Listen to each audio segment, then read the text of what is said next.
مال حرام انسان که حاصل کی هغه زیاتیږي نه یاد وساته او که زیات شي ځنه کسان دې زیات کی که زیات شي برکت نشته برکت ډیر مهم شه برکت چی دی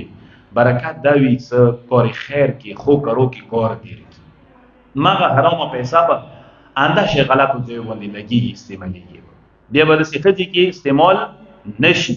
هغه چې کچېری روایت دی کې انفاق وکړو ماغه حرام مال د انفاق او خرج وکړو اجر نه تمینوي فایده نشته اجر نه ملي او کچېری باقی پاتې شو جهنم د پر سرمایه ده ای جهنم ذریعہ ده انسان لپاره او روایت کې د یو اثر ده چې کوم کس مال حرام ګټي وروړي خوري شیانه ده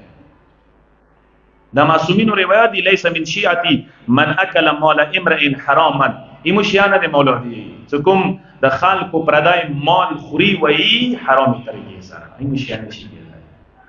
یو روایت کې مولای کان امیر المؤمنین یقول ليس بولی لنا من اکل مال مؤمن حراما مولای کائنات دی څنګه ایمو شیا ولی او مؤمن او محب نشي کېدای چې بل مؤمن مال خوري وای